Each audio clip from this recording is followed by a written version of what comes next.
তুমি শীতের সিঁদুরটুকু মুছে ফেলো আর হাতের নোয়া আস্তা করে ফেলে দাও। অলক্ষণে অলক্ষণে থাকলে তো বলবো, 12 বছর যার খোঁজ নেই তার কথা আবার জিজ্ঞেস করতে হয়, সে নির্ঘাত তৎকা পেয়ে গিয়ে বসে আছে। আরে বাবা, তুই অপরাধ করছিস কেন? অমন স্বামী যত শিক্ষিত যায় ততই ভালো। লক্ষ্য করে না, লক্ষ্য করার সময় কথা বলছে কোনো নারী গত হবে করে তোমরা তোমাদের মতো অসভ্য অভদ্র করুন মুখে পরে নিতে ক্ষমা পায় আমার সাথে যাই হোক তোমাদের মতো দাদা, হ্যাঁ আমরা লম্পট হলেও বউ ছেলে ফেলে এই চম্পট দিই না। যাচ্ছে আপনি বর্দার কাছে, যদি তার সন্ধান না পাই বাড়িতে আমি আগুন ধরিয়ে দেবো। উঠে গেলে হবে না, উঠে গেলে হবে না, একটা ঝাঁটা নিয়ে যাও। শোনো, ঝাঁটা উঠিয়ে তাকে জিজ্ঞাসা করো এত লোক থাকতে কেন তিনি তোমার স্বামীকে পাঠিয়েছিলেন দ্রৌপদী হরণ।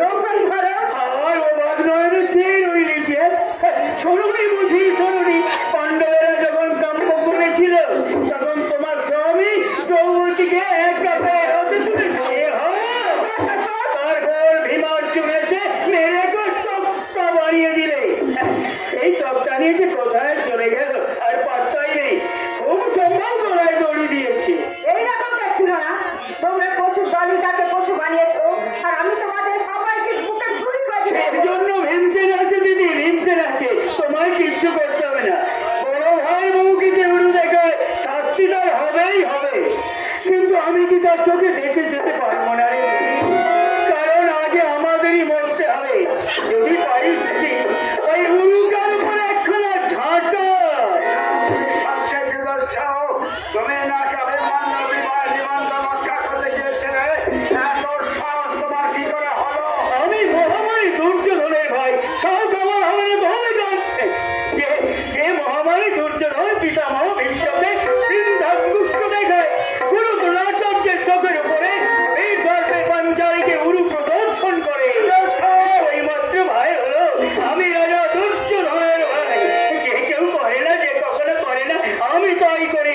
তাদের জাতও যায় না, আরে মানও যায় না। আমি সদাকে কারারুদ্ধ করবো। কেন কেন দাদা অনেকে কিছু করেনি?